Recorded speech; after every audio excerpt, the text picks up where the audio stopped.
네, 안녕하세요. 지금 소개해 주신 박희선이라고 합니다. 만나뵙게 돼서 반갑습니다. 반갑습니다. 네, 반갑습니다. 분위기가 되게 좋네요. 근데 지난 토요일, 일요일 1박 2일 워크숍 하시고 또 오늘이 화요일이니까 하루 쉬시고 또 모이신 거군요. 네, 학업에 대한 공부에 대한 열정이 굉장히 높으신 것 같은데요. 재미있으세요? 네. 네. 제가 이 사무처장님께 전에 듣기로는 앞에 진행됐던 강의들이 주민자치 주제가 아니었음에도 질의응답 시간에는 주민자치에 대한 질문들을 많이 하셨다고 들었어요. 그래서 오늘 아마 질문이 많을 것이다 라고 그렇게 귀띔을 해주시더라고요. 그래서 그냥 뭐 저 혼자 길게 얘기 드리기보다는 이제 궁금하신 거 같이 이야기 나누고 또 서로 뭐 지혜도 나누고 하는 그런 이야기 시간을 조금 더 길게 가지면 좋겠다라는 바람이 있는데요. 괜찮으시죠? 네.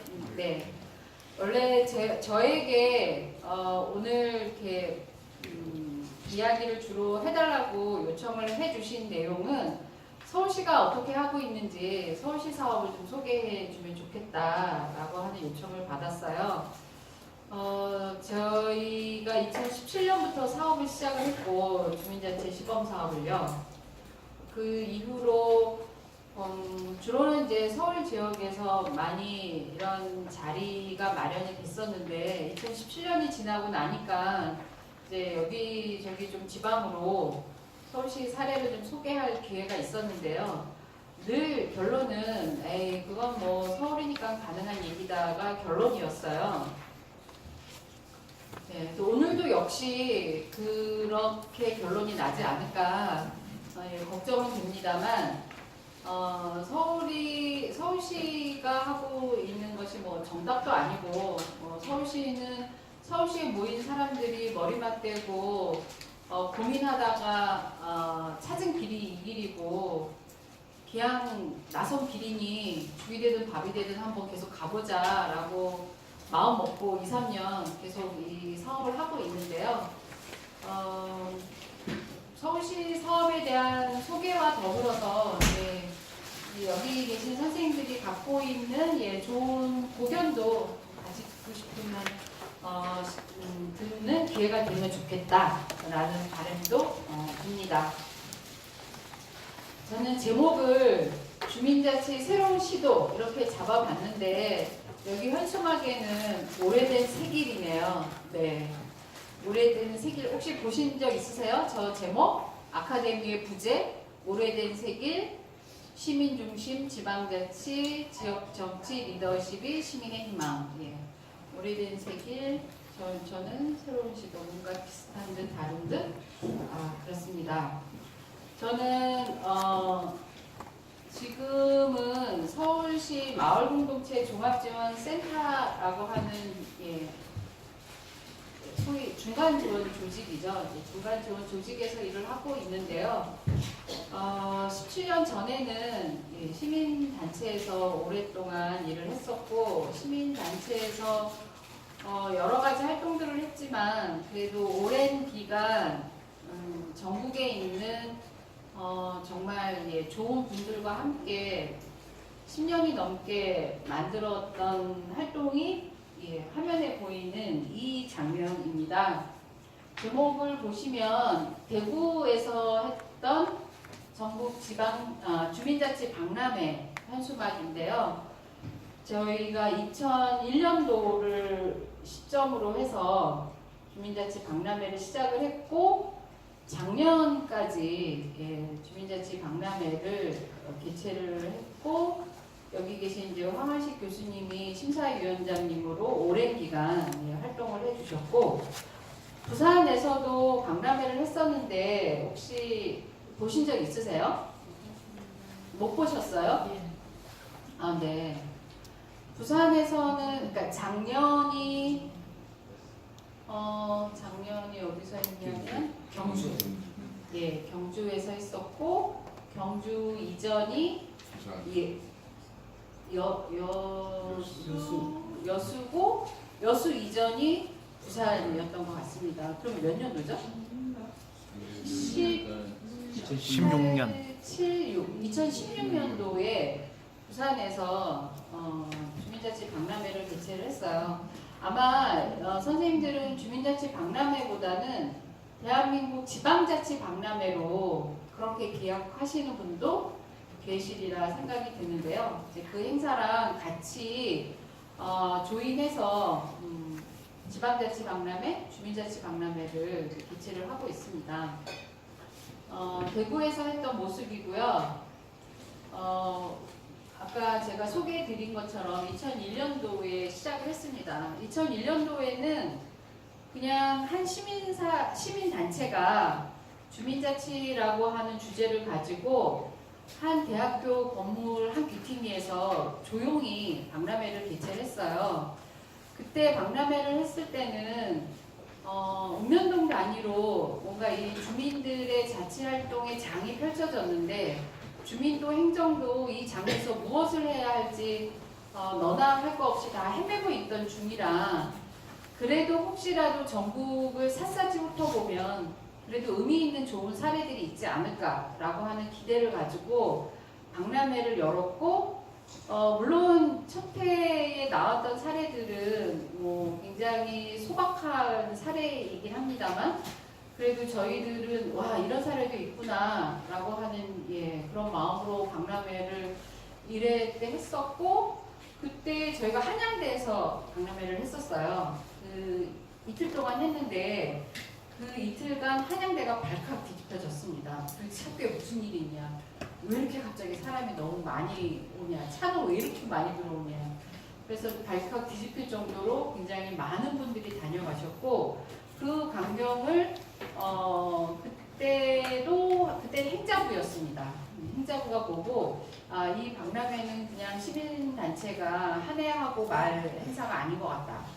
해마다 이 박람회를 좀 개최하는 거로 하고 예산도 지원하고 해서 정말 좋은 사례들을 좀 많이 발굴했으면 좋겠다라고 하는 그런 바람들이 모아져서 이듬해부터는 좀 큰 규모로 박람회가 치러졌고 지방자치 단체와 이제 공동으로 주최하는 방식으로 그렇게 진행이 됐습니다. 그러길 10여 차례의 박람회 역사를 갖게 됐고요. 올해도 박람회를 한다고 해요. 경기도에서 하고 아마 개최 장소는 수원이 될 것 같습니다. 구체적인 아직 박람회 계획을 수립하지는 못했지만 올해도 박람회를 하게 될 것 같습니다. 좀 어두운 사진이긴 하지만 이렇게 많은 사람들이 사례들을 보려고 오고 또 사례 강의를 들으려고 이렇게 모이기도 하고요. 그 다음에 여기 일부러 이 사진을 골라왔는데요. 심사위원장님이 올해의 심사평을 또 말씀해 주시면서 좋은 사례들을 발표를 합니다. 대상은 국무총리상을 받고 그 다음에 최우수상은 장관 표창을 받고 대상 하나, 장관상 저희가 5개, 6개 이렇게 이제 상을 드리고 있는데 이 상에 정말 울고 웃습니다. 주민자치위원님들이요. 이제 뭐 사실 상밖에 없고 상이라고 종이 한 장 드리는 거밖에 없는데 그래도 이 상을 받으려고 많은 주민자치위원님들이 전국에서 활동을 열심히 하시고 또 이 상을 받고 또 보람을 또 느끼고 그러고 계십니다. 실제 부산 지역에서 상을 굉장히 많이 받았던 시기가 있고 또 부산의 사례들이 전국의 모든 사례들의 모범이 됐던 시절이 있었습니다. 저기 해운대구의 반송 2동 사례를 시작으로 해서 그때 반송 2동에서 어떤 사업을 했었냐면 지금은 그때 위원장님이 지금은 반송 2동에 새마을 금고의 이사장님이 되셔서 지금 이사장님으로 활동하고 계신데 반송 이동이 저희한테 줬던 시사점은 사실 어마어마했고 그때 얻었던 시사점이 지금 현재 주민자치회 시범사업을 하고 있는 행안부나 또 서울시나 그 외에 유사한 여러 가지 사업들에 저는 모티브가 되고 있다고 생각을 합니다. 여전히 유의미한 어떤 시도를 해주셨었냐면 첫 번째는 혹시 아시는 분들도 계시겠지만 모르시는 분들도 계실 것 같아서 잠깐 소개를 해드리면 그때 당시에 지역에서는 시민단체라고 하면 어떤 이미지였을 것 같으세요? 2004년도, 2003년도 그랬습니다. 반송 이동이 뭔가 세신적인 활동을 했던 시기가요. 그 시민사회 단체의 대표는 소위 말하는 진보 정당으로 해서 출마도 하고 물론 출마했다 떨어지기도 했지만요. 그런 단체예요. 이제 그런 단체와 주민자치위원회가 우리가 우리 반송이동을 위해서 뭔가 같이 한번 일을 해보자 라고 손을 잡았고 뭐 손을 잡았다는 표현이 조금 적합한지는 모르겠습니다만 뭐 어떤 의미냐면 그 시민사회 대표를 주민자치위원으로 영입하고 또 그 단체의 사무국장 정말 일꾼이에요. 이분을 주민자치위원으로 영입하면서 간사를 시키고 네가 그래 뭐 동네를 위해서 하고 싶은 일 한번 마음껏 해봐라 라고 하는 취지에서 그렇게 주민자치위원회가 지역에 있는 시민사회와 소통하기 시작을 했고요. 그래서 주민들이 십시일반으로 벽돌 한 장값을 모금을 해서 도서관을 만들기도 했고 그 도서관 땅을 주민자치위원님이 무상으로 쓸 수 있게끔 또 기부도 하시고 하는 그런 미담 사례들도 있었고요. 뭐 이런 것만 있었다면 그래 시민사회 단체가 주민자치위원회와 함께 협력하면 이런 큰 일도 할 수 있구나 정도의 사례로 머물렀을 텐데요. 반송이동은 그때 어떤 걸 했었냐면 반송이동의 자치계획, 지금으로 말하면 자치계획이고요. 그때는 계획이란 말을 쓰진 않았던 것 같아요.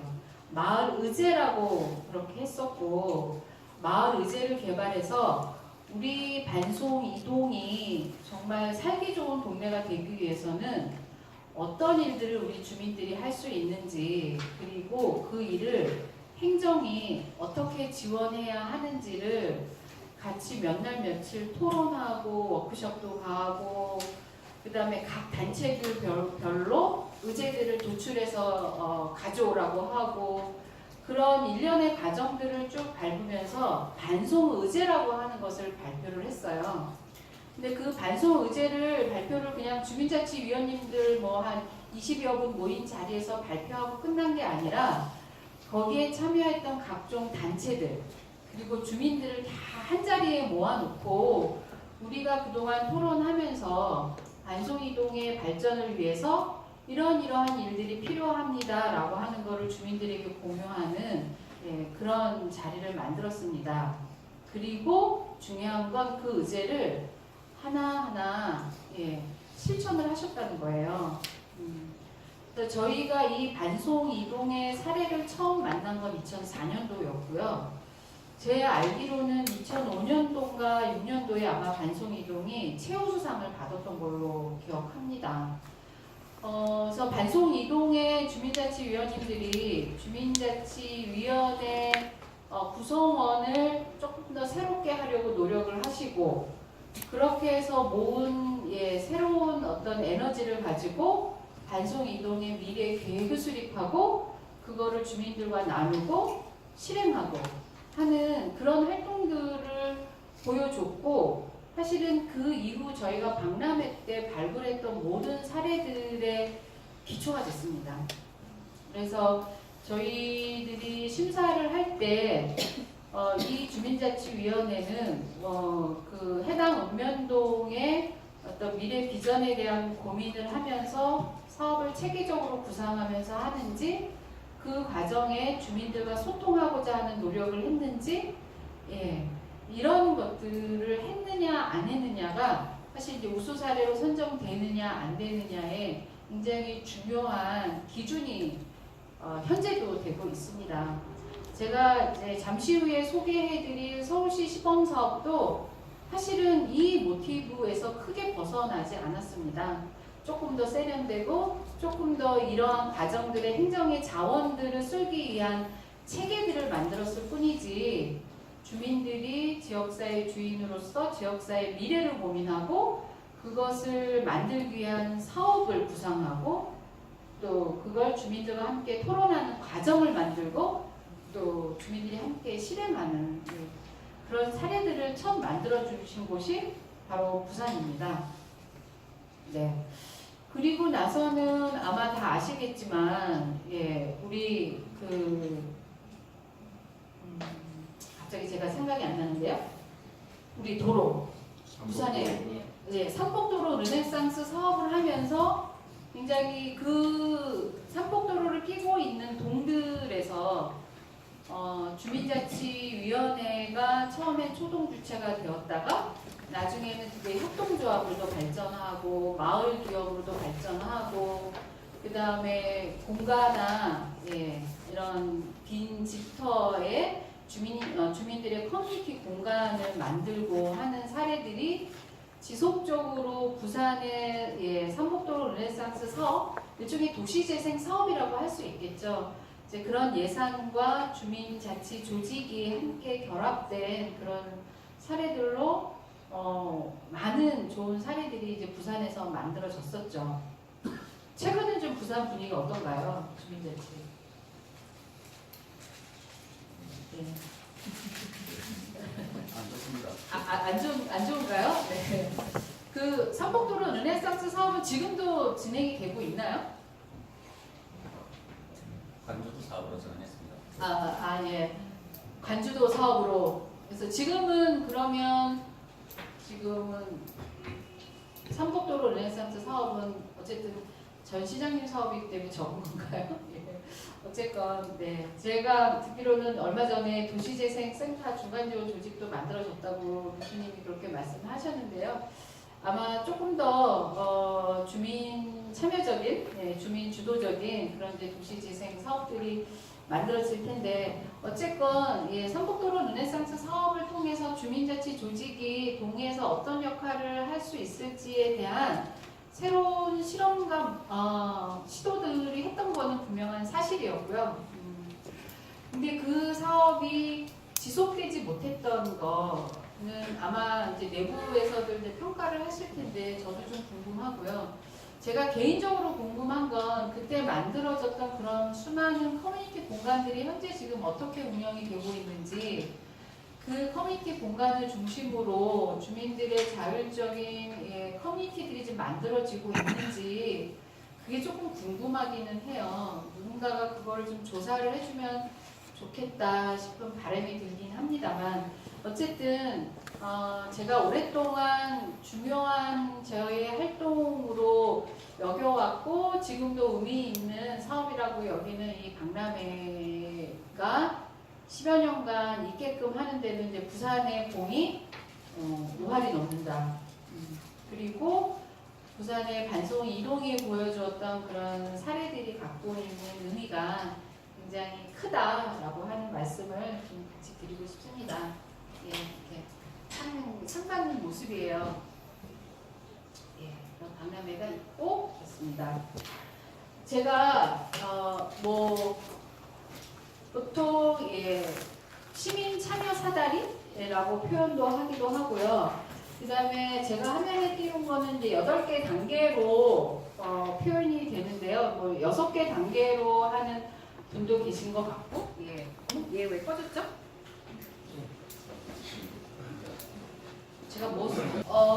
제가 사실 이제 지난 주에는 전북 익산시에 방문을 했었어요. 전북 익산시의 시민단체인데 우리 시에서는 주민자치회에 대해서 전혀 관심이 없어서 올해는 거기도 이렇게 시민들이 모여서 하는 포럼인데요. 올해는 한 해 동안 이 주민자치 주제를 가지고 토론을 좀 하면서 좀 무관심한 시에 관심을 좀 촉구하는 이제 그런 역할을 하겠다라고 하셔서 제가 이제 첫 강의를 이제 서울시 그때도 이제 서울시 사업을 소개하러 갔었는데요.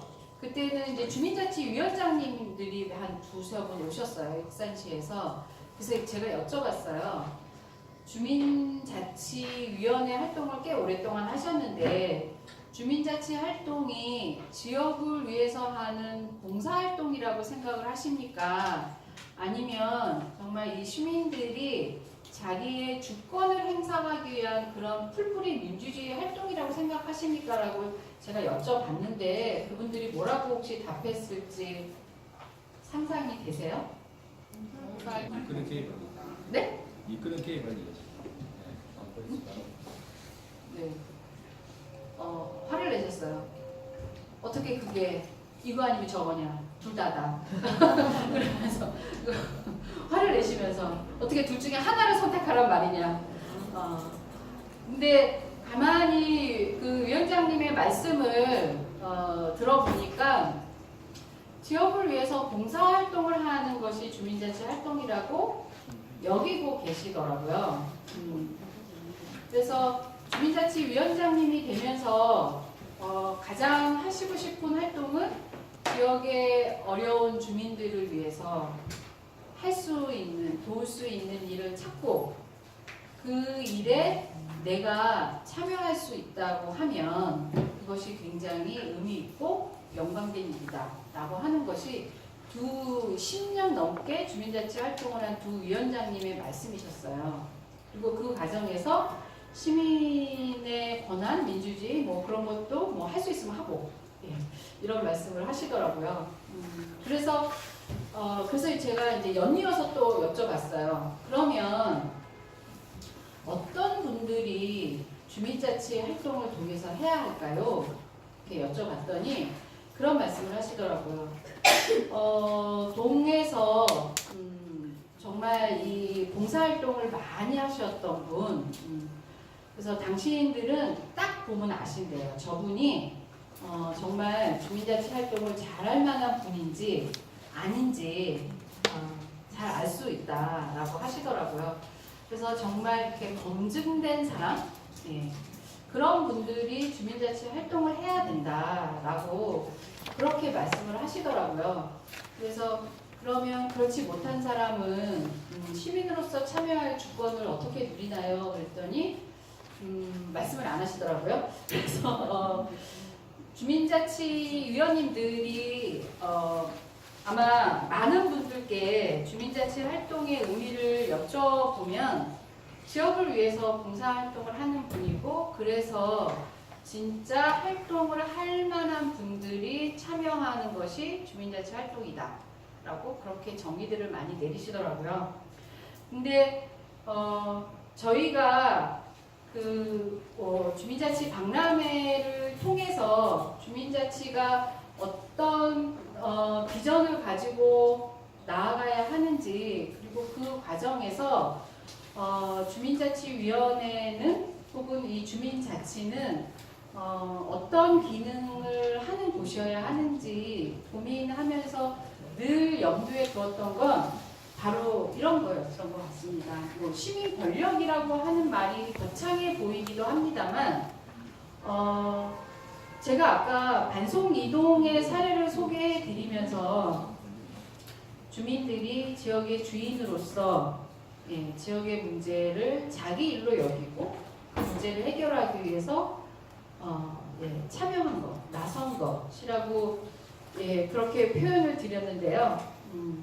그거는 다시 달리 표현을 하면 지역 문제를 결정하는데 주민들이 권한을 가질 수 있어야 한다라고 하는 의미를 저는 이제 내포한다고 생각을 합니다. 네. 계속 들어오시네요. 네. 근데 주민자치위원회 활동들이 그동안 한 10여 년간 이루어졌던 그 모습들을 가만히 살펴보면 주민자치위원회는 어떤 주민으로서 또 시민으로서 권리를 주장하기보다는 내가 지역에서 봉사하는 주민으로서 나에 대한 보상, 예, 나에 대한 인정과 예, 이런 것들을 요구했고 또 반대로 행정은 그런 주민들에게 당신들은 지역을 위해서 봉사하시는 봉사자이다. 그래서 늘 어떤 자신의 어떤 인정보다는 지역을 위한 헌신하는 그런 마인드와 리더십을 가져야 한다라고 하는 가치들을 강조하고 또 그것이 그것을 체화시킨 주민자치 리더는 굉장히 훌륭한 리더이고 그렇지 못한 리더는 감이 떨어지는 그런 자치 리더로 평가해 왔던 것 같습니다. 물론 그런 중요한 덕목들도 주민자치 활동을 하는 동해 주민들에게 필요한 가치이기도 하겠지만 저희는 한편으로는 주민들이 어떤 참여하는 시민으로서 권한을 갖게 하는 것 그리고 그것의 어떤 중심으로서 주민조직 혹은 주민자치 플랫폼이라고도 표현을 했었고요. 또 저희는 한동안은 좀 오해가 있을 수 있겠지만 근린의회 같은 그런 의미의 주민자치를 꿈꾸어 보기도 했던 것 같습니다. 어쨌건 저희는 주민자치를 하나의 지역을 위해서 봉사하고 헌신하는 봉사단체로서의 의미가 아니라 동단위의 시민들이 자기 문제에 결정 권한을 갖는 시민으로서의 어떤 주민 주권체이다. 그리고 그런 것을 실현시키는 활동이다라고 그렇게 이해를 하고 서울시의 그 주민자치의 시범사업의 매뉴얼의 첫 페이지 보면 풀뿌리 민주주의라고 하는 것 그리고 참여하는 주민들이 이런 권한들을 가질 수 있고 지금 21세기의 시민들의 가장 중요한 덕목과 역량은 참여하는 것이다 라고 하는 것을 좀 강조를 하고 있습니다. 그래서 어떻게 보면 서울시의 시범사업이 갖고 있는 여러 가지 의미나 사업들은 어떻게 하면 주민들이 더 효율적으로 효과적으로 지역사회 문제를 잘 해결할까에 대한 고민도 있지만 어떻게 하면 주민들이 혹은 시민들이 참여하는 과정에서 자기 주권의 어떤 방해 혹은 자기 주권을 행사하는데 장애물이 되는 것을 없앨까에 대한 고민들을 하면서 이 사업을 설계를 했고 지금도 그런 고민들이 계속 진행이 되고 있다라고 말씀을 드릴 수 있겠습니다. 이제 매뉴얼에 보면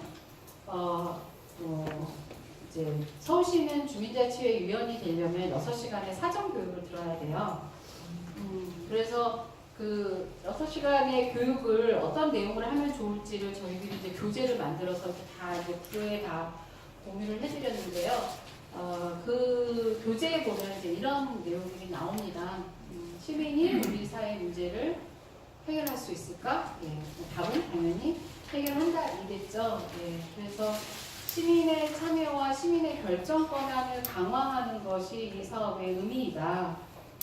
물론 주민자치회 시범사업만이 이렇게 시민의 권한과 시민의 참여를 강화하는 것은 아니겠지만 어쨌든 적어도 읍면동 단위에서의 시민들의 참여와 권한의 강화를 위한 사업이다라고 하는 점.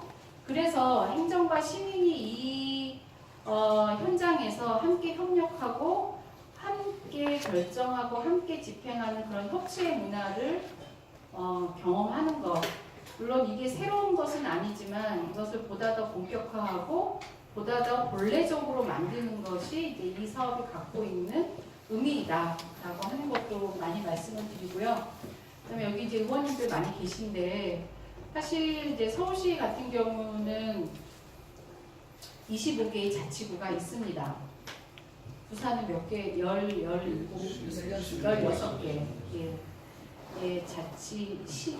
자치구인가요? 군도 있죠. 네. 군 하나. 네. 그래서 서울시는 이제 시범사업을 하려면 그 25개 자치구의 구의회에서 주민자치 조례가 다 만들어져야 돼요. 구의원님들이 반대를 사실 되게 많이 하세요. 그래서 저희들이 이제 구의원님들이 모여 계신 자리에 가서 이제 이 사업은 이제 이런 사업입니다. 라고 말씀드리고, 이런 동단위에서의 주민자치가 활성화됐을 때 어떤 이 뭐랄까요, 구 단위의 어떤 주민 참여적인 그런 구 정책들이 개발될 수도 있습니다. 그리고 그것을 통해서 우리 구의회와 동단위의 주민자치회가 정책을 가지고 만날 수 있습니다. 라고 하는 거를 많이 말씀을 드려요. 그래도 많이들 반대를 하세요. 여기 이제 의원님들도 계신데 한번 나중에 한번 그런 토론도 한번 해보시면 좋을 것 같긴 합니다. 주민자치회 이것이 뭐 아직은 우리가 그 생각하고 상상하는 것을 온전하게 실현하고 있는 현장은 저는 아직 대한민국에는 없다고 생각을 하는데요. 그런 어쨌든 우리가 상상하는 주민자치회가 만들어졌을 때 과연 기초 단위의 대의민주주의를 위협하는 것일까? 아니면 서로 함께 협력하면서 보다 더 주민 친화적인, 시민 친화적인 그런 정책을 개발하는 어떤 그런 통로나 시스템으로서 정착될 수 있을까? 상호간에 그런 것들 한번 좀 토론을 해봐 주시면 좋겠다는 생각이 좀 들긴 합니다만, 어쨌든 동단위의 주민자치회는 직접 민주주의라고 하는 주민들이 실제로 직접 참여해서 다 함께 토론하고 함께 결정하는 직접 민주주의의 어떤 가치나 제도를 표방하기 때문에, 그런 점에서 대의민주주의가 갖고 있는 한계라고 하는 것을 보완한다라고 하는 점도 저희는 이 사업이 갖고 있는 이제 의미로서 이제 설명을 드립니다. 그래서 내가 지역을 위해서 내가 시간도 있고 경제적으로도 여유가 있어서 지역을 위해서 봉사하고 헌신하는 것이 아니라, 내가 이 시대를 살고 있는 사회 구성원으로서 시민으로서 참여하고 그것이 권리이기도 하고 의무이기도 하다라고 하는 점, 그리고 그랬을 때 우리 사회가 보다 더 건강하게 바뀔 수 있다. 조금 더 직접적으로는 우리가 원하는 방향으로 바뀔 수 있다라고 하는 점을 많이 강조를 합니다. 그래서 주민자치 제도는 이제 그렇게 이해를 해야 한다. 그래서 저런 사람이 어떻게 주민자치의 위원으로 될 수가 있어? 라고 말씀하시는 위원님들께 그분들도 참여할 수 있는 권한이 있습니다. 그리고 우리에게는 그의 참여의 권한을 제한할 수 있는 어떠한 권한도 우리에게는 없습니다라고 말씀을 드리는데, 여전히 공허할 때가 많이 있습니다. 공감을 안 해주시는 경우가 많이 있는데요. 어느 분이 제일 공감을 안 해주시냐면 동장님이 그렇습니다. 동장님. 어떤 동장님이 저한테 그러더라고요. 당신이 와서 동장 해봐. 하루나 버틸 수 있는지. 그래서 저를 동장님으로 좀 시켜줬으면 좋겠다는 얘기를 하려다가 그러면 정말 혼날 것 같아서 이렇게 말씀을 드렸는데, 어쨌든 그렇습니다. 그래서 뭐 자료집에 있는 내용들은 그냥 제가 좀 넘어가겠고요.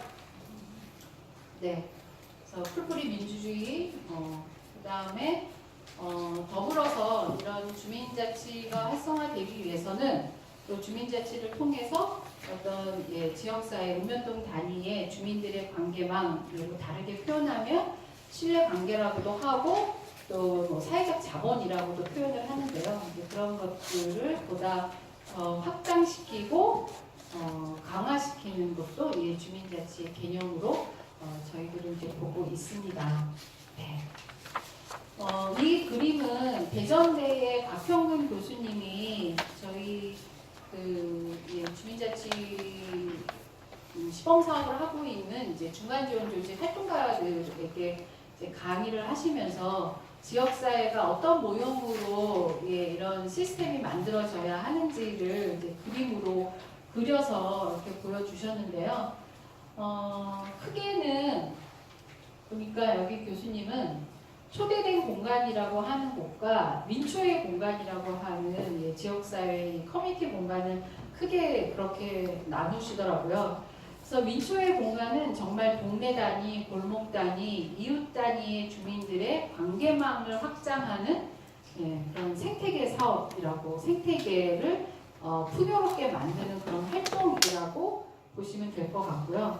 그래서 이 주민자치, 또 나아가서 지방자치가 활성화되기 위해서는 이 기초 단위의 이 생활자치 영역에서의 주민들의 자율적인 모임들이 활성화되는 것이 굉장히 중요하다라고 하는 것을 강조해서 말씀을 하시더라고요.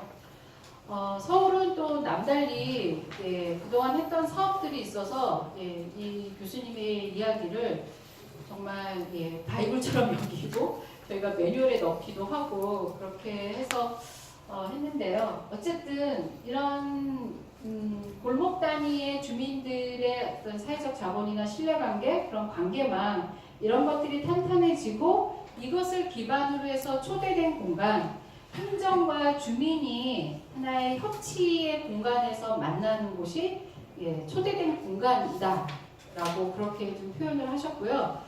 우리가 지금 생각하고 있는 주민자치 제도는 이 초대된 공간에서의 민간협치의 제도이다 라고 그렇게 이해하고 계시더라고요.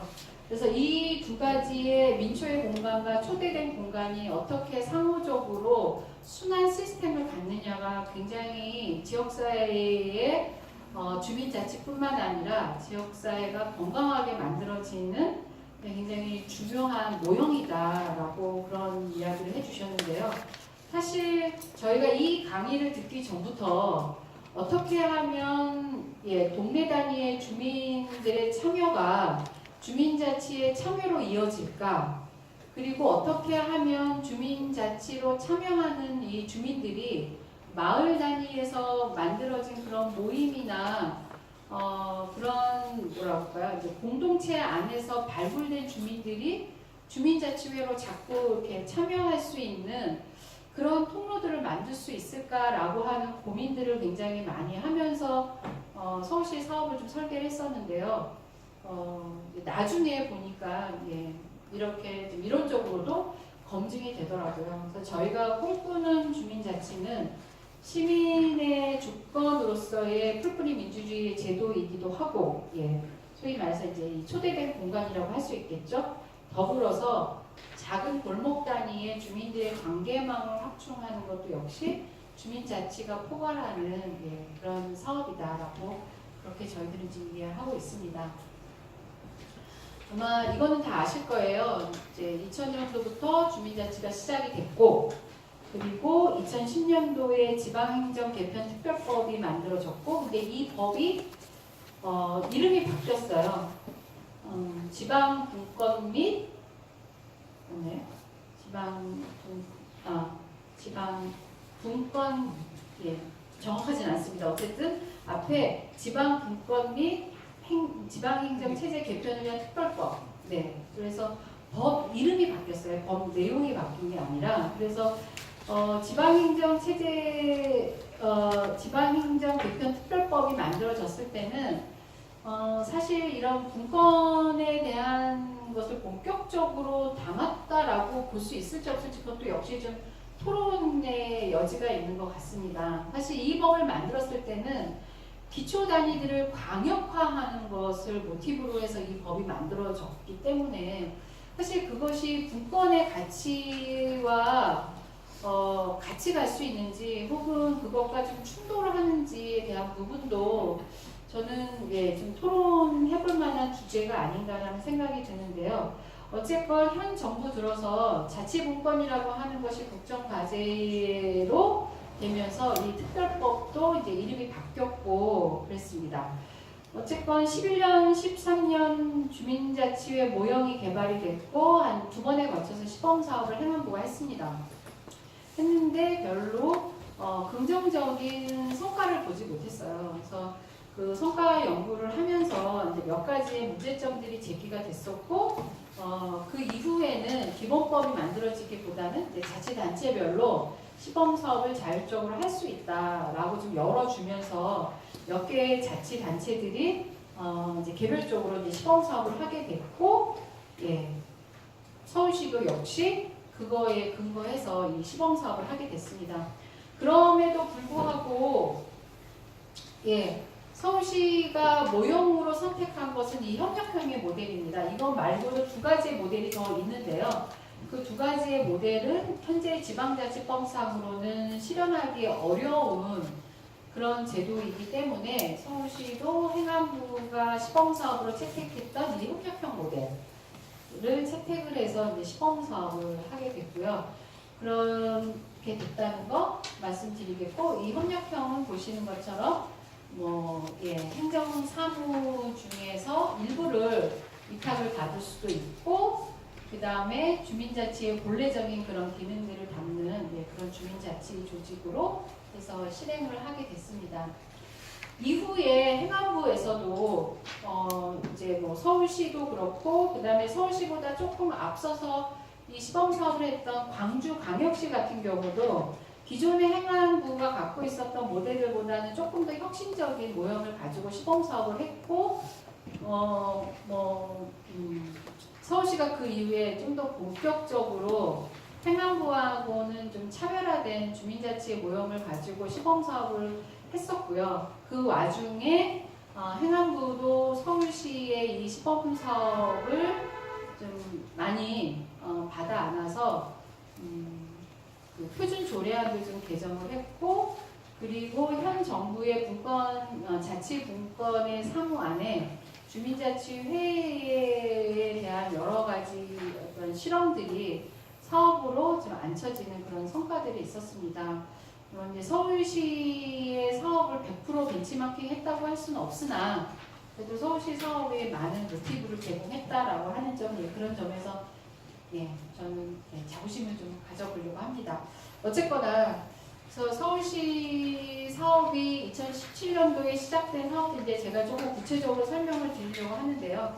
조금 정리해서 말씀드리면, 서울시 사업도 어떻게 보면 기존의 주민자치위원회 아주 열악한 제도 아래에서 많은 그런 실험적인 좋은 사례들을 만들어 주었던 주민들의 그런 혁신적인 아이디어나 실험들이 많이 바탕이 되었다, 거름이 되었다라고 하는 점을 말씀을 드리고 싶고요. 그리고 어떤 주민자치가 어떤 풀뿌리 민주주의로서의 어떤 공단위의 주민 참여 제도로서의 의미를 갖는다라고 하는 점, 그리고 그것을 제도화하고자 하는 고민들 속에서 서울시 사업이 만들어졌다. 라고 하는 점을 좀 다시 정리를 해서 말씀을 드리겠고요. 서울시 얘기를 잠깐 좀 해보려고 합니다. 제가 서울시 마을공동체 사업도 좀 소개를 해달라고 처장님이 그러셔가지고 뒤늦게 이것을 좀 넣었는데요. 요거는 제가 그냥 간단하게만 말씀을 드리고, 요 지금 화면에 보이는 거는 자료집에는 없는 내용입니다. 그것만 말씀을 드리면, 서울시가 이제 다른 지역하고 차이가 나는 건 예산이 많고 사람도 많고 하는 측면도 있겠지만,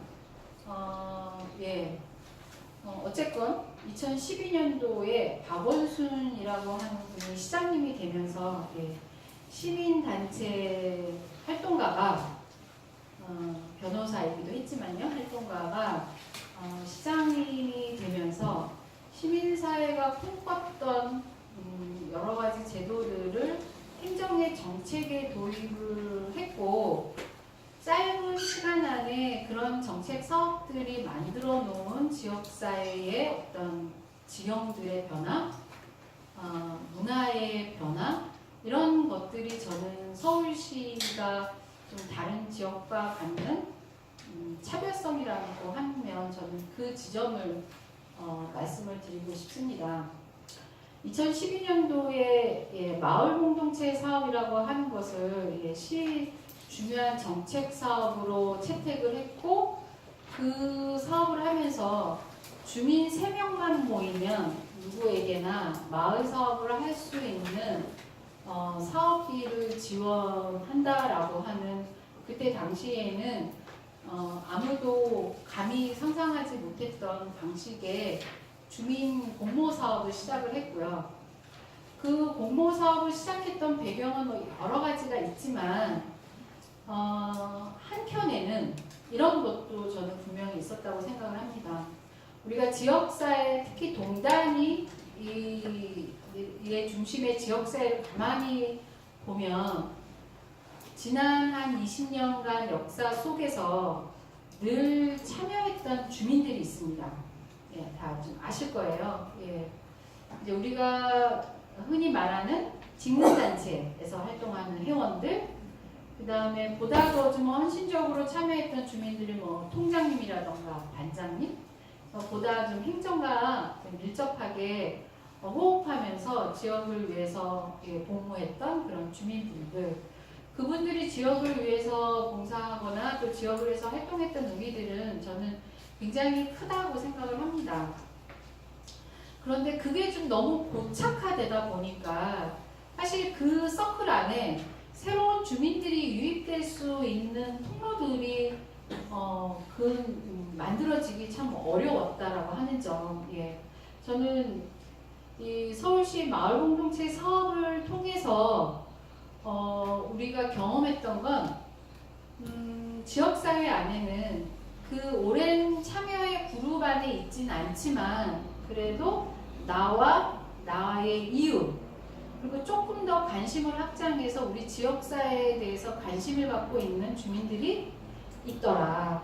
그리고 그 주민들은 조그만 어떤 지원의 지원만 이루어지면 나름대로 의미 있는 활동들을 하더라.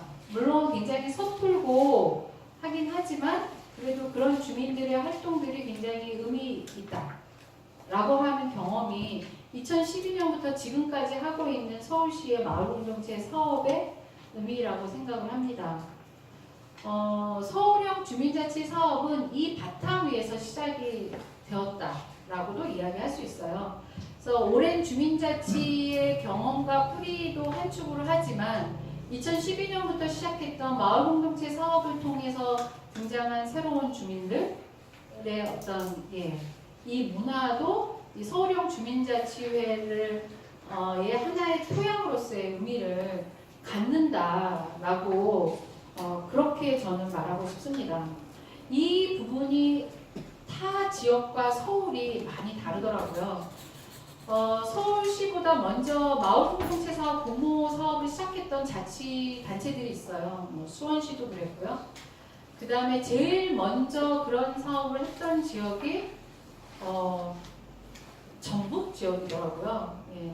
전국의 제1호 중간지원 조직이 만들어진 곳이 전북 지역이더라고요. 제가 얼마 전에 알았는데요. 근데 그런 타 지역과 서울이 다른 거는 타 지역들은 그런 공모 사업에 참여하는 주민들의 대부분이 이미 참여한 주민들이었던 거예요. 이미 등장한 주민들, 이미 이웃을 경험한 주민들. 그래서 상당한 수준의 참여를 하고 있는 주민들이 공모 사업에도 참여했다면 서울시는 물론 그런 분들도 계세요. 저희가 이제 공모 사업 심사에 가보면 한 절반 정도는 통장님들이 많아요.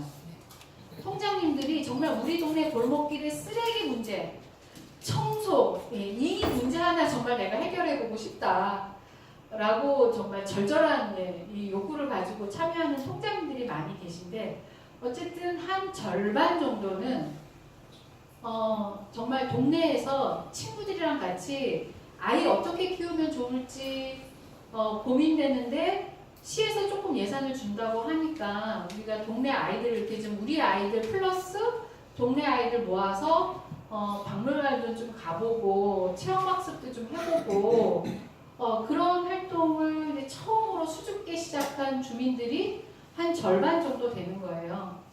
그 분들이 1년, 2년, 3년, 4년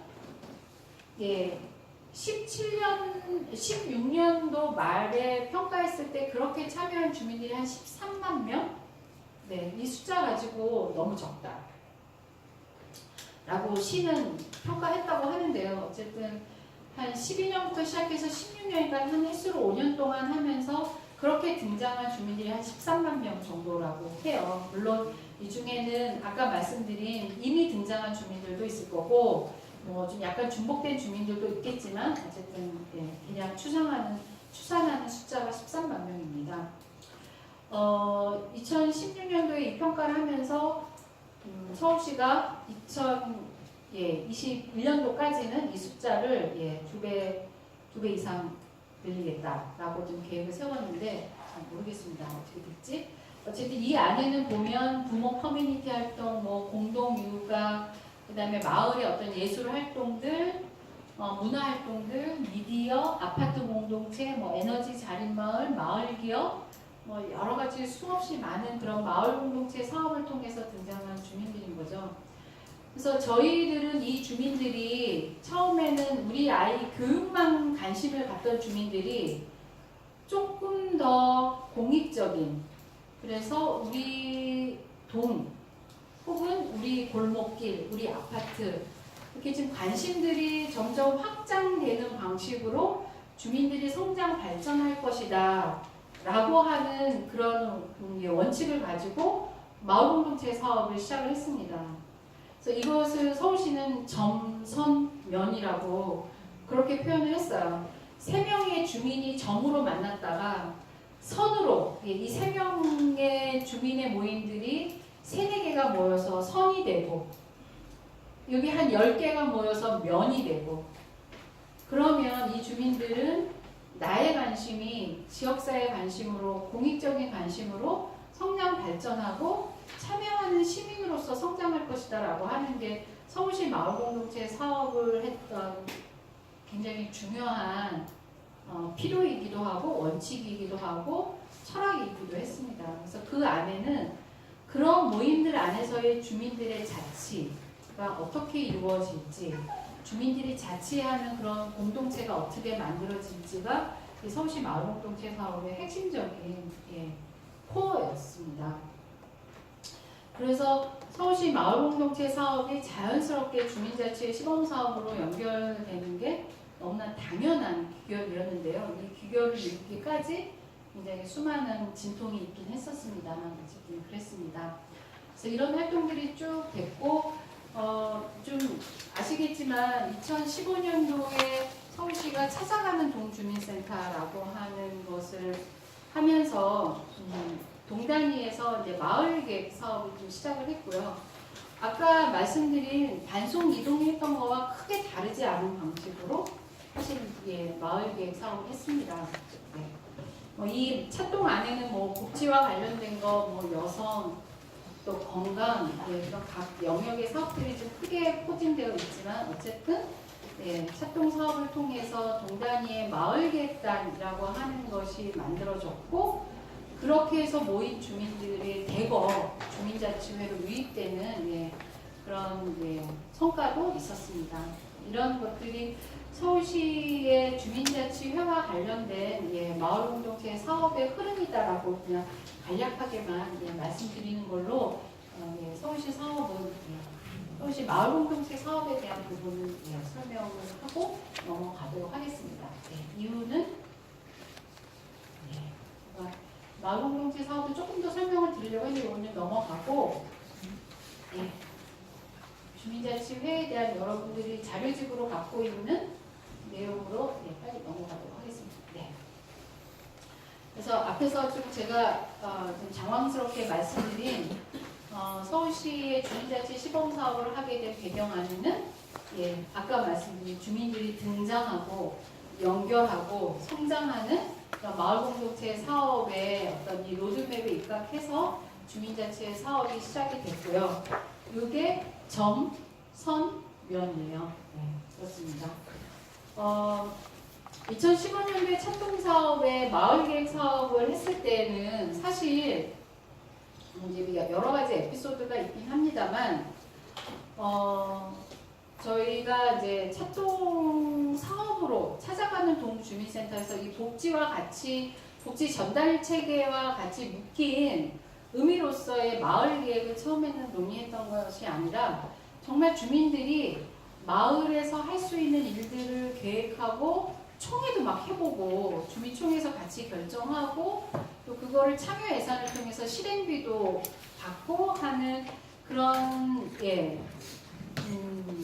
마을 사업을 한번 해보자라고 지금 기획이 됐고 그게 이제 착동 사업을 만나면서 공무원을 배치하고 촉진자라고 하는 지원 인력을 동해 배치하고 하는 이제 인력들이 붙게 됐습니다. 근데 그 지방재정법에는 광역단체가 지방자치단체의 운영비를 지원할 수 없다라고 하는 게 지방자치법에 있다고 해요. 지방재정법에. 여기서 운영비라고 하는 것의 대표적인 게 인건비입니다. 근데 대신 중요한 정책 사업인 경우에는 한시적으로 운영비, 즉 인건비의 지원이 가능하다라고 지방재정법에 되어 있다고 해요. 그래서 서울시가 착동 사업을 하면서 인건비를 지원을 해야 하는데 법상으로는 안 되니 이제 정책 사업으로 해서 한시적으로 인건비를 지원하는 방식으로 착동 사업을 했어요.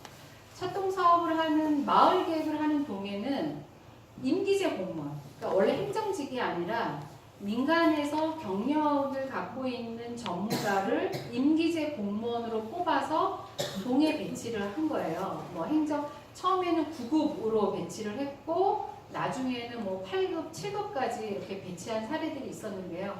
이 공무원들에 대한 인건비를 2년 한시적으로 지원할 수 있다라고 해서 착동 사업을 했습니다. 근데 이 2년간 착동의 마을 계획 사업을 하면서 일단 구청장들이 너무 좋은 거예요. 왜냐하면 동에 가보면 이제 주민총회 할 때 수백 명의 주민들이 모여서 우리 마을이 어떻게 하면 좋아질지 토론하고 막 투표를 해요. 근데 그게 그 주민총회가 이루어지기까지 100여 명의 주민들이 모여서 수개월간 토론하고 학습하고 하는 과정들을 거쳐서 그 주민총회가 만들어져요. 그 자리에 구청장님은 주민들의 의견을 듣고 주민들과 함께 호흡하면서 그 총회를 치르죠. 굉장히 보람되죠. 사진도 멋지게 나오기도 하고 수많은 주민들과 함께 구청장님이 있고 주민들은 너무 성숙한 시민들인 거예요. 네. 근데 이 사업을 2년밖에 못 한다는 거죠. 그 인건비 때문에. 그래서 이 성과를 도대체 그럼 어떻게 할 것이냐가 이제 서울시가 2015년도에 착동 사업을 했고 16년도에 바로 과제가 된 거예요. 그래서 그러면 이 마을 계획 사업을 지금 이어받아서 어차피 주민자치회 시범 사업을 지방자치단체들 개별적으로 하라고 행안부가 하니 그러면 이참에 주민자치를 혁신하는 사업을 한번 해볼까? 라고 논의가 시작이 됐고 그게 주민자치회 시범 사업으로 이어졌습니다. 그러니까 저희들이 이 사업을 할 때 주민들에게 주민자치위원님들은 위원님들에게 왜 우리 잘 활동하고 있는데 왜 우리를 없애려고 하느냐 욕먹고 마을계획단 주민들은 또 주민들에게 우리 주민자치위원들이랑 같이 활동하기 무서운데 그 사람들 그리고 싫은데 그냥 우리끼리 잘 활동 계속하게 하면 안 돼? 라고 또 욕먹고 양쪽에서 욕을 많이 먹었어요. 근데 어쨌거나 여러분들은 더 이상 지원을 받을 수 없습니다. 마을계획단 분들에게는 주민자치회로 같이 오셔서 조금 더 제도적으로 보장된 그런 마을 활동들을 하셨으면 좋겠습니다라고 설득하고 또 주민자치위원님들에게는 그동안 활동하시면서 주민자치위원들의 권한이 너무 낮아서 힘들지 않으셨어요. 권한과 예산과 지원 체계를 만들어 드리려고 하니 정말 제대로 된 주민자치 한번 해봅시다. 근데 저 마을을 경험했던 주민들과 한번 함께 해봅시다 라고 또 설득하고 하는 과정들을 좀 지난하게 많이 밟았는데요. 제가 지금 이후에 말씀을 드리긴 하겠지만 마을계획단에서 참여한 주민들이 주민자치회로 들어간 분들 그 다음에 원래 주민자치위원회에 있다가 주민자치회로 오신 분들이 어떨까요? 사이가 좋을까요? 같이 만나서? 네, 아직은 안 좋더라고요. 네. 언젠가는 좋아질 날이 오리라 생각을 하면서 열심히 좀 활동을 하고 있는데 어쨌든 예, 그런 배경이 좀 서울시에 있었고 그래서 서울시 사업은 이 마을계획단의 주민들이 이렇게 유실되지 않고 주민자치 활동으로 잘 넘어오게 하는 것도 굉장히 이 사업을 하는데 많은 고민을 했던 부분이기도 했었습니다. 그런 거 좀 참고로 말씀을 드리겠고요. 그 다음에 당연히 뭐 앞에서 말씀드린 것처럼 이제 주민자치 제도를 활성화하는 것이 이제 서울시 이 주민자치 시범사업의 목표이기도 했습니다. 제가 서두에서 부산시가 갖고 있었던 주민자치 좋은 사례들이 있었다라고 말씀을 드렸는데요. 사실은 서울시는 주민자치위원회로만 보면 부산이나 또 지금은 약간 주춤합니다만은 전남 지역의 순천시라던가 그 다음에 경기도의 뭐 남양주시, 시흥시 좀 몇몇 주민자치가 활성화된 몇몇 자치단체들이 있어요. 그런 자치단체에 비하면 서울시의 주민자치 활성화 정도는 굉장히 많이 떨어져 있었습니다. 별로 좋은 사례도 없고요. 서울시가 25개 자치구에 424개 동이 있어요. 서울시 전역에. 그 중에 정말 주민자치, 기존의 주민자치위원회에서 좀 의미 있는 그런 자치 활동을 하는 사례를 꼽는다면 저는 정말 뭐 한 10개, 20개도 쉽지 않을 거다라고 저 나름대로는 예전에는 그렇게 생각을 했었는데요. 어쨌든 서울시 주민자치는 좀 활성화되지는 않았었다. 그래서 서울시 행정에서는 특히 동에서 근무하는 행정에서는 다른 어떤 행정보다 주민자치 사업은 혹은 주민자치 제도는 실패한 정책이다라고 다 표현을 했습니다. 그리고 각 동에 가보면 주민자치 업무를 담당하는 주무관들은 다 새내기 주무관들이에요. 그러니까 새로 오신 주무관이 오면 제일 먼저 넘기는 것이 주민자치 업무였다고 합니다. 네. 부산은 어떤가요? 부산도 그런가요? 네. 그래서 뭐 회의에 대한 모든 수발 다 해줘야 되고, 그 다음에 우리 부산은 주민자치위원회가 아니라 주민자치회죠. 명칭은 회의죠.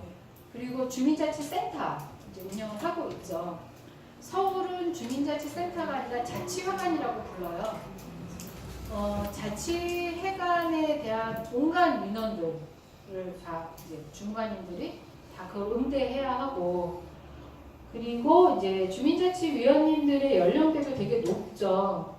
그리고 위원장님도 연령대가 높고 지역에 정말 어르신이라고 할 분들이 이제 위원장님을 하니까 그런 주민자치위원회 조직을 지원하는 업무가 사실 쉽지는 않습니다. 스트레스도 되게 많고 그러다 보니까 동행정에서는 주민자치를 굉장히 다 싫어했죠. 그리고 이런 주민자치회를 하자고 했을 때 동에서 두 가지 반응이었습니다. 하나는 환영하는 분위기였어요. 어떤 점에서 환영했냐면 그래, 이 주민자치센터 업무를 주민자치회가 만들어지기만 하면 이 주민자치센터 업무를 바로 넘겨줄 수 있겠구나 라고 하는 점에서 환영. 또 한 축은 지금은 그래도 별 권한도 없고 좀 형식적으로 운영이 되고 이렇게 힘든데 그분들에게 권한까지 주는 거는 너무 위험한 일이 아닌가? 라고 하는 우려가 반 그렇게 있었는데요. 어쨌든 주민자치 제도, 특히 서울은 이런 주민자치를 좀 혁신해보자 라고 하는 취지도 있었고요. 또 한 측면에서는 동단위에서 2012년부터 서울시가 정책적으로 했던 마을 사업에 참여하는 주민들 혹은 찻동의 마을계획에 참여했던 주민들과 주민자치위원회와의 어떤 갈등이나 반목들이 암암리에 많이 있었어요. 아마 부산도 그럴까요? 이제 마을공동체 사업을 하는 그런 공모 사업을 하는 주민들과 주민자치위원회 어떤지 잘 모르겠는데요.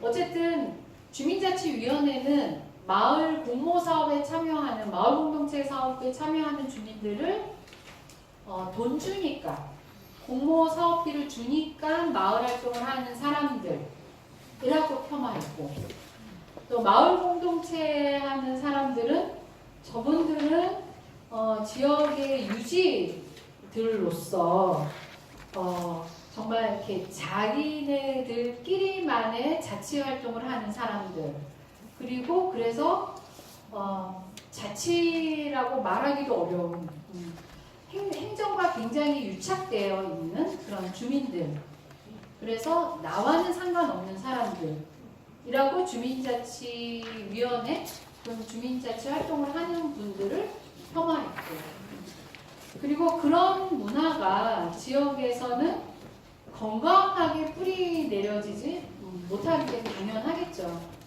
근데 어쨌든 이 서울시도 그렇고 전국적인 행정의 정책의 기조는 동단위 주민들에게 꽂히는 예산들이나 정책들이 점점 많아지는 거예요. 부산도 많을 거예요. 참여 예산이 내려가죠. 또 서울은 협치라고 해서 협치 사업도 했어요. 물론 그건 이제 구단위의 사업이긴 하지만 역시 어떤 주민들의 참여 정책 사업입니다. 심지어 이제 시민사회가 많이 참여하는 사업이고요. 그런 것도 있었고 또 서울시는 찻동의 마을계획 사업도 있었고요. 그 다음에 또 지역사회 보장 협의체라고 하는 또 법에 입각한 그런 주민 참여 조직도 있었고요.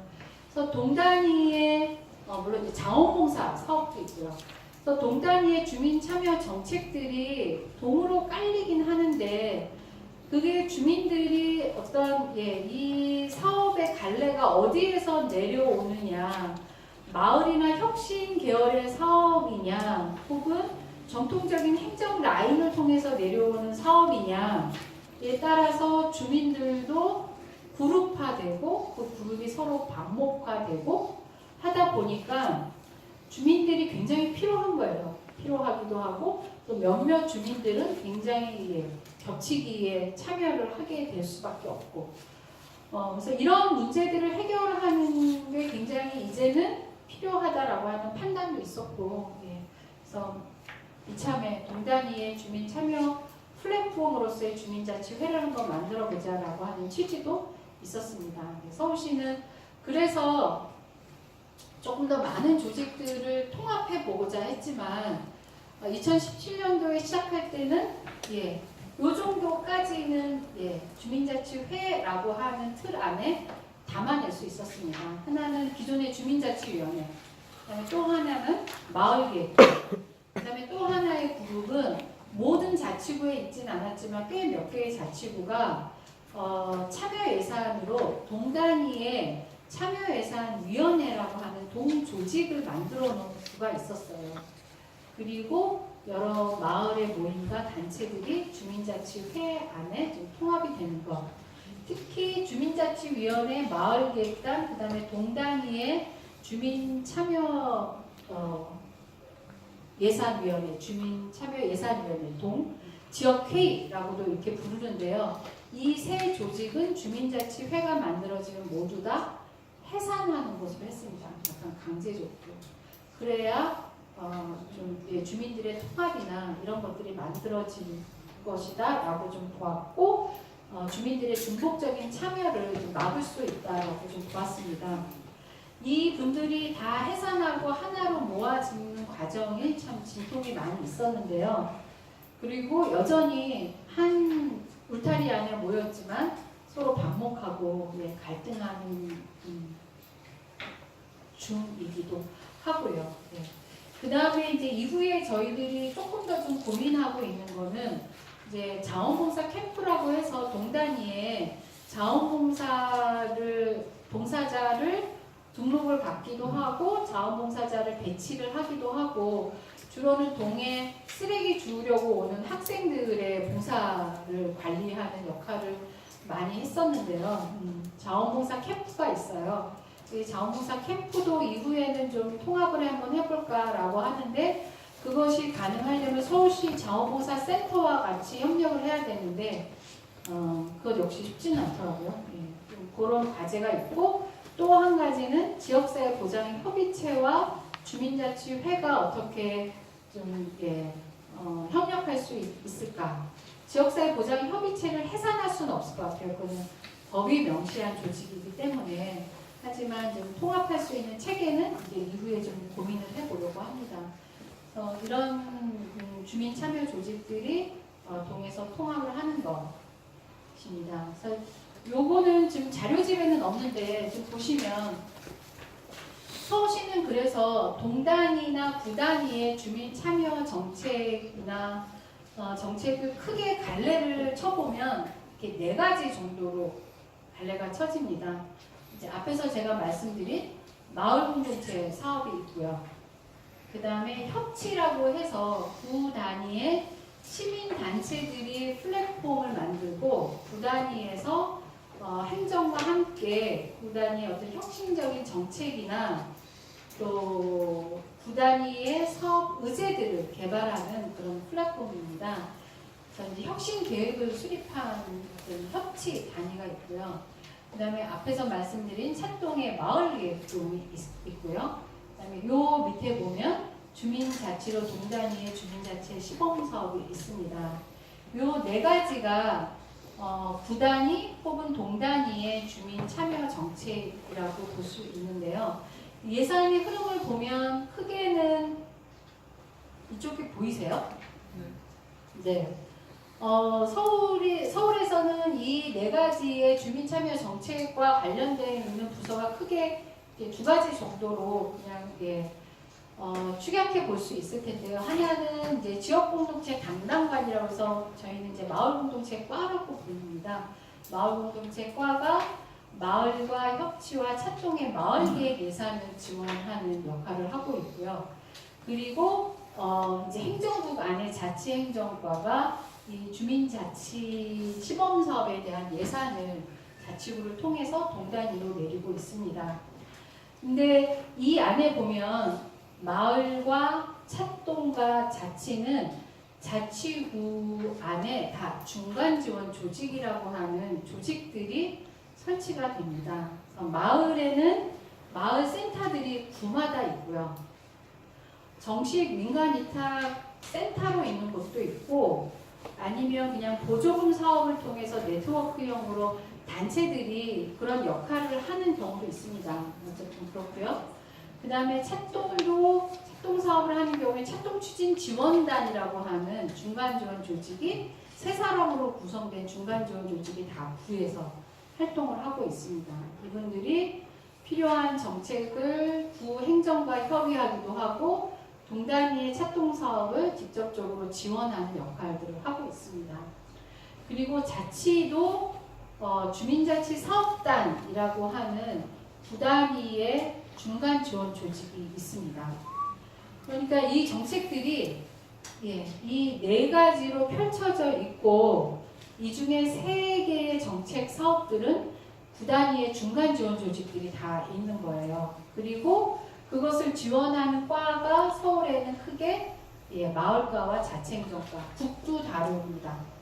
혁신기획부, 행정부 이렇게 다르게 있죠. 어떠세요? 좀 복잡하죠. 그리고 광역에 각각의 중간 지원 조직들이 있습니다. 근데 저희가 주민자치회 사업을 하면서 마을 생태계와 자치가 통합이 되는 생태계를 그리면서 주민자치회 사업을 설계를 했다고 말씀을 드렸고, 그래서 서울시가 지금 하고 있는 중요한 노력 중에 하나는 이 마을에 있는 중간 지원 조직과, 그러니까 마을을 지원하는 마을센터와 주민자치를 지원하는 주민자치센터를 구단위에서 통합하셔라.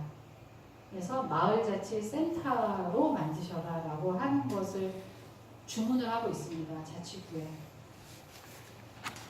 자치구는 반길까요? 반대할까요? 반대합니다. 네. 왜 반대하냐면 이제 드디어 마을이 자치까지 먹으려고 하네? 라고 반대를 합니다. 근데 어쨌든 주민들은 마을과 자치가 분리되어 있지 않다. 생활하는 주민들은 마을 안에서 자치가 이루어지고 마을 안에서 주민들이 자치해야 마을살이가 풍요로워진다. 너무나 당연한 상식이고 그렇게 보면 이것을 지원하는 중간지원 조직이 분리되어 있는 것은 굉장히 비효율적이고 낭비적이다. 그리고 효용성도 떨어진다라고 하는 의미에서 이제 통합을 하려고 좀 노력을 하고 있습니다. 어쨌건 그래서 서울시의 주민자치회 사업은 이러한 지형들이 융합이 될 수 있는 것들을 좀 포함을 하려고 계속 노력을 하고 있습니다. 이런 얘기를 어디서 하면 주민들이 도대체 말이 어려워서 무슨 말인지 모르겠다. 시의원들도 도대체 무슨 말인지 모르겠다. 아무리 말씀을 드려도 잘 이해가 안 간다라고 말씀을 하시는 분들도 많이 계시더라고요. 기자분들도 이제 기사를 그래도 좀 좋게 실어주겠다고 와서 인터뷰를 하면은 왜 이렇게 서울시 혁신 정책들은 말이 어려워요? 라고 얘기를 하시더라고요. 그래서 좀 쉬운 말로 조금 더 주민들이 잘 친근할 수 있는 언어로 바꾸는 게 필요한 것 같은데 그거는 저희들의 내공이 이거밖에 안 돼서 이런 정도밖에 표현을 못하고 있는 것 같습니다. 어쨌든 저도 역시 오늘 그런 것 같은데요. 그렇다. 그래서 이렇게 순환되는 시스템, 그래서 동단위에서 주민들이 자치계획을 만들고 그것이 구단위의 혁신 계획으로 올라오고 그래서 구단위의 민간 협치 이 안에는 행정도 있고 시민사회도 있고 구의회도 붙어서 같이 동단위에서 올라오는 자치계획에 근거한 구의 혁신계획이 만들어지고 그것이 의회에서 때로는 법 제도로 만들어지고 때로는 예산으로 만들어지고 하는 그런 시스템을 만드는 게 어쨌든 저희가 꿈꾸는 자치입니다. 네. 자꾸 이제 시 얘기를 자꾸 네. 그 시애틀 연구했잖아요. 네네네. 시애틀이 자치하고 이제 어떻게 하는지. 시애틀이 자치하고 공동체요. 네, 이렇게 갑자기 어려운 질문 연습하시면 안 됩니다. 나중에. 네. 그래서 서울은 이렇게 주민자치를 구성을 해요. 아마 많이 이제 아시리라고 생각을 하는데요. 추첨으로 뽑습니다. 네. 그리고 행안부 조례도 추첨으로 뽑는 것을 다루기 시작을 했어요. 근데 제가 얼마 전에 경기도 안산시에 오랫동안 활동을 하셨고 IMC에서 지금 안산시 마을센터의 센터장님께 여쭤봤어요. 안산시도 주민자치 시범사업 올해 하세요? 그랬더니 올해 한두 개 좀 하시려고 한대요. 거기도 추첨하세요? 그랬더니 아니요. 우리는 추첨에 한계가 있기 때문에 추첨을 100% 하려고 하지 않습니다. 라고 이렇게 말씀을 하시더라고요. 그래서 더 붙잡고 얘기를 좀 하고 싶었으나 그 센터장이 바빠갖고 얘기를 못했는데 어쨌든 서울시가 추첨을 하는 것을 처음 어쨌든 도입을 했고 이제 이것이 행안부의 표준 조례안까지 들어가게 됐습니다. 어떠세요? 추첨? 제비뽑기.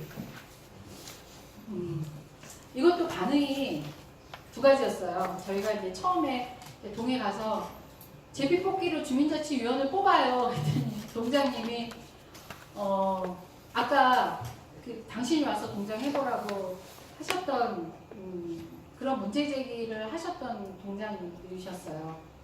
그러면 동에 오면 매일매일 민원에 찾아오는 주민이 있다. 동마다 한두 번 있다. 그런 골치 아픈 민원이 있다. 그런 분들도 6시간 교육만 들으면 주민자치위원이 될 수 있냐?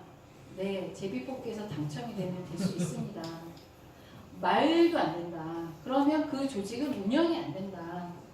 그걸 어떻게 책임질 거냐라고 하시더라고요. 네, 그럴 수 있겠죠. 네, 주민들의 집단 지성이 뭔가 발현이 되지 않을까요? 했더니 참 탁상 공론을 하네. 시에 앉아서 이런 거는 하고 있으니 당신이 와서 동에 와서 일을 좀 해봐라 라고 얘기하시더라고요. 교묘하게 그 말씀을 받아들이긴 했지만 그래도 우리가 생각하는 이 원칙이 참 포기는 안 됐어요. 누구나 참여할 수 있는 주민자치여야 한다. 누구에 의해서 참여가 결정되는 주민자치는 아니었으면 좋겠다라고 하는 것이 저희들의 바람이었고 이 사업의 정말 본령이라고 저희들은 생각을 했기 때문에 그런 부작용들은 주민들의 자치적인 활동을 통해서 언젠가는 자정력을 발휘할 것이다. 그게 10년이 됐건 20년이 됐건 언젠가는 될 것이다. 라고 하는 믿음을 갖고 있는데요. 잘 모르겠습니다. 네. 저희가 2017년도에 4개 자치구가 시범 사업을 했고요. 2018년도에 11개 자치구가 시범 사업을 했고 올해 8개 자치구로 이제 확대가 될 계획이에요. 근데 올해 이제 주민자치 시범 사업을 시작하는 한 개 자치구가 처음으로 추첨의 원칙을 깼어요. 그러니까 앞에 자치구들은 뭐 100% 추첨을 하진 않았지만 조례 안에는 다 100% 추첨으로 주민자치회를 구성하는 것으로 조례가 어쨌건 다 제정이 됐어요. 근데 한 개 자치구가 50%는 추첨으로 하고 나머지 50%는 선정위원회가 추첨해서 떨어진 사람들 중에서 50%를 선정하는 것으로 조례를 통과시켰어요. 그래서 저희들은 이 자치구의 예산을 지원을 해야 되는지 말아야 되는지 고민에 빠졌습니다. 이 자치구를 본따서 다른 자치구도 다 추첨을 빼버리면 어떡하지?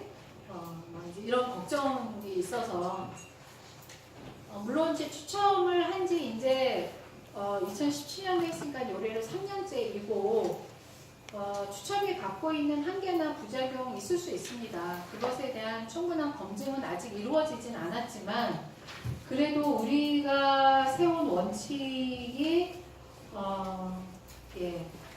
훼손되지 않기 위해서는 추첨을 계속 가져가야 된다라고 하는 이제 판단은 있는데 이제 그런 자치구가 처음으로 이제 등장을 하게 됐습니다. 어쨌건 추첨으로 하고 40대 이하 15% 특정성을 60% 넘지 않게 이제 구성하는 걸로 했고요.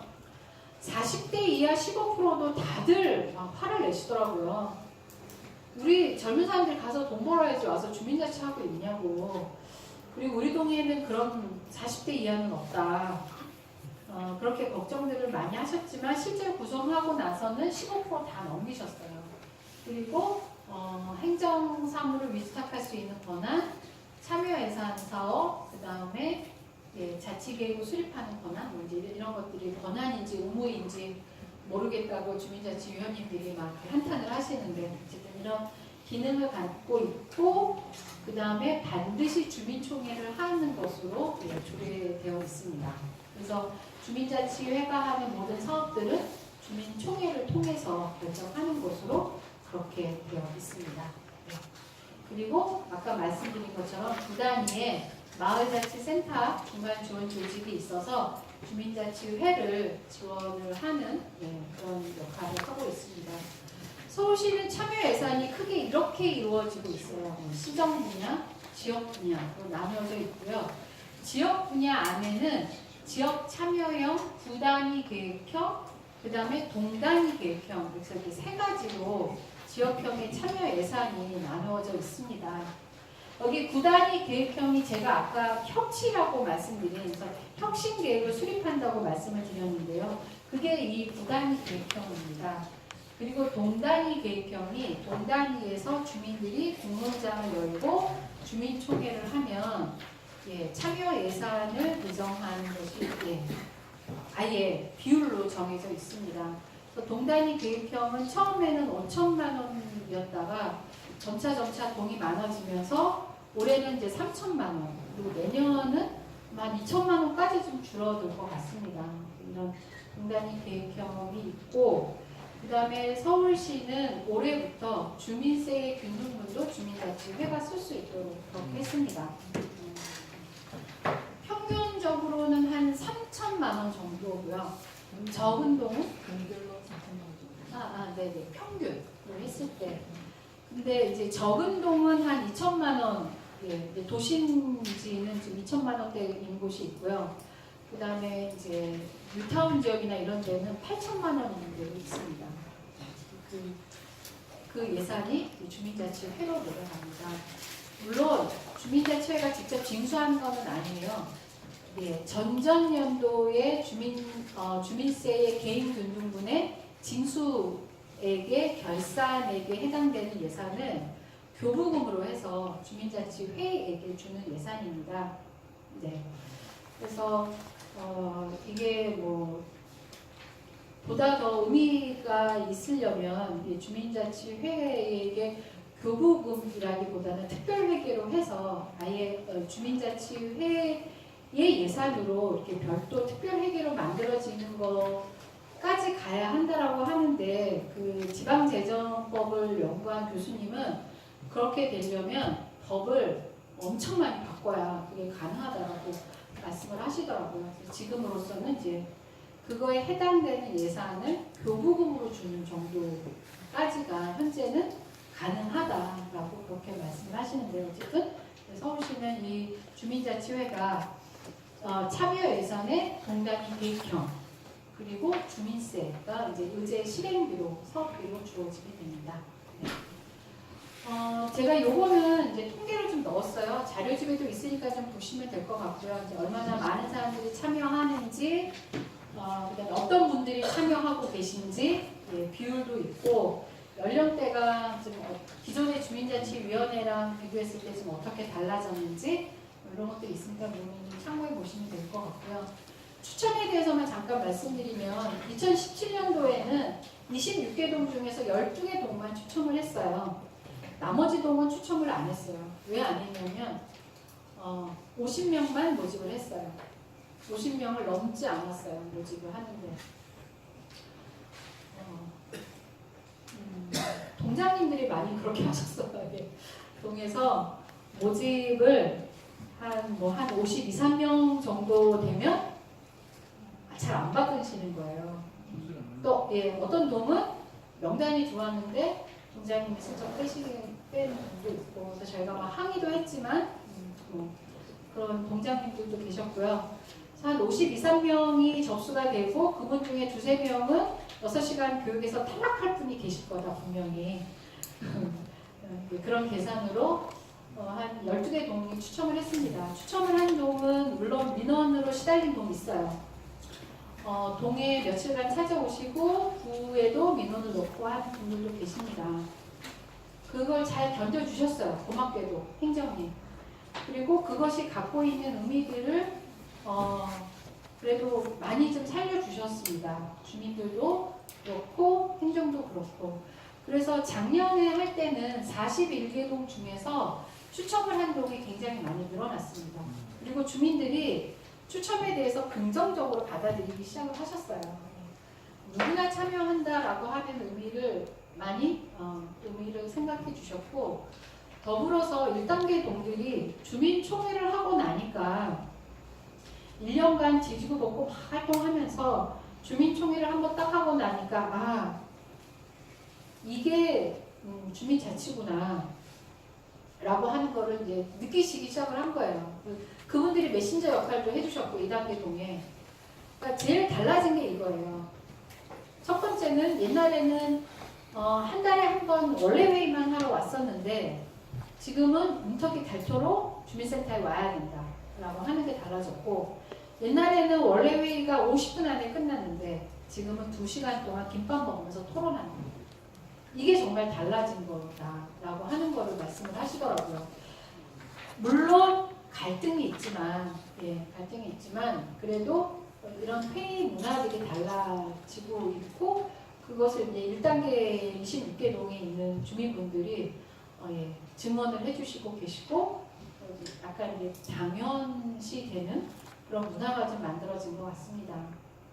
근데 여전히 그것이 당연시 안 되는 구들이 있고 그 구들은 뭐 좀 여러 가지 이유들이 있겠지만 어쨌든 의회에서 조례가 통과될 때 아까 말씀드린 그런 자치구도 또 한편으로 또 등장도 하고 있습니다. 앞으로 어떻게 펼쳐질지 좀 걱정이 되기도 합니다만 어쨌든 지금으로서는 우리가 처음에 설계했던 의미들이 조금씩 주민들과 교감하기 시작했다라고 이렇게 조심스럽게 예측은 하고 있습니다.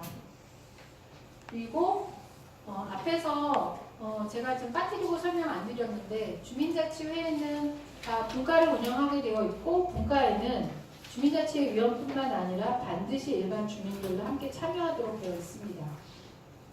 그리고 분과 단위에서 자치계획을 수립하고 분과 단위에서 그 계획을 집행하는 분과 단위 운영 체계를 만들려고 굉장히 노력을 하고 있고, 그래서 주민자치회는 50명의 주민자치회 위원님들만이 하는 활동이 아니라 분과원들까지 포함한 그런 분들이 참여하는 자치 활동이다라고 저희는 보고 있습니다.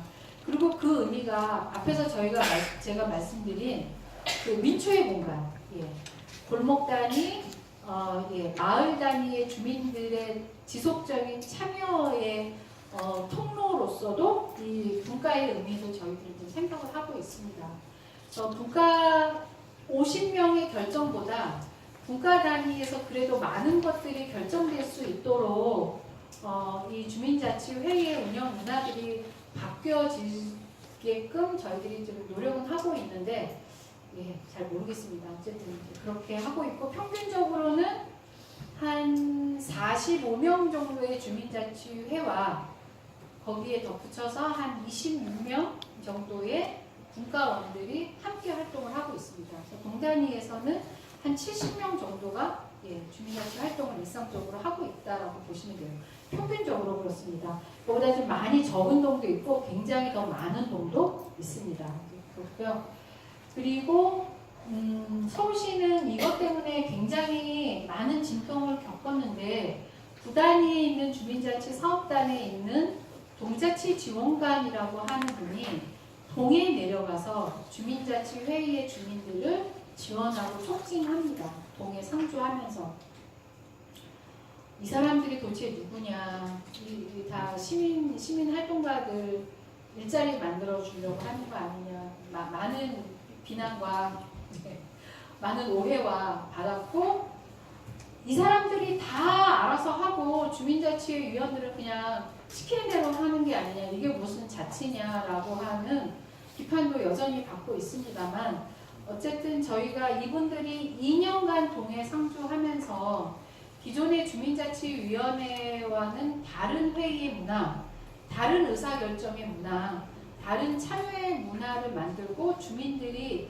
작은 일부터 스스로 할 수 있는, 자율적으로 할 수 있는 그런 문화를 만들고자 하는, 촉진하는 역할을 하기도 하고요. 그 다음에 중요하게는 제가 아까 동장님이 모집을 못하게 방해한 동이 있었다고 말씀을 드렸잖아요. 동장님들 혹시 여기 행정이 계신가 잘 모르겠는데요.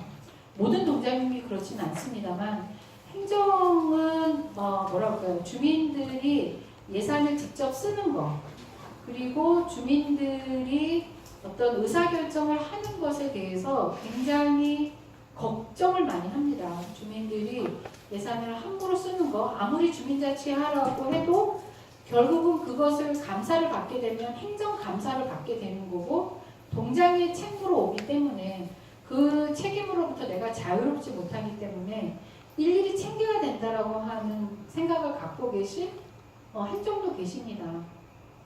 또 반면에 주민들의 바뀐 역량을 믿고 그분들이 알아서 할 수 있게끔 하고, 행정은 필요한 행정적인 지원을 하는 역할로 행정의 역할의 변화를 이해하고 계신 동장님들도 계신데, 그렇지 않은 행정 여전히 있죠. 그래서 이 동자치 지원관이 동에서 행정과 주민자치회가 그런 바뀐 역할들이 서로가 정착될 수 있게끔 그런 촉진의 역할, 주민들만 촉진하는 것이 아니라 행정과 끊임없이 토론하고 협의하면서 행정의 변화된 역할을 만드는 것도 같이 책무로 삼아서 하는 촉진자가 동에 배치되어 있습니다. 그래서 예산이 참 많이 들어가죠. 예산이 많이 들어갑니다. 그래서 구 단위에 2명, 동마다 1명씩. 그러니까 저희가 자치구 시범동이 보통 5개 동이니까 7명의 인건비를 2년간 서울시가 다 지원을 합니다. 그래서 서울시만 가능한 것이다. 이런 중간지원 조직은 그렇게 많이 받기도 합니다. 네. 시간이 얼마 없다는 사인을 주시네요. 어쨌든 서울시가 이렇게 하고 있고, 서울시는 그래서 2022년도에 424개 동까지 다 주민자치회로 확대하고 계획을 수립했고 그거에 필요한 예산을 지원하려고 계획을 수립해 놓은 상태입니다. 이후는 과정들은 쭉 좀 보시면 될 것 같고요. 저희가 2017년도에 총회를 했고 이제 올해 5월달에 또 7월달에 동들에서 총회를 합니다. 이제 총회의 모습을 이제 동영상으로 이제 담은 것도 있는데요. 토론할 시간이 별로 없을 것 같아서 그 제가 좀 영상도 좀 같이 보려고 했었는데 그거는 유튜브에 봐도 다 나와 있으니까요. 그거 한번 좀 찾아서 보시면 좋겠습니다.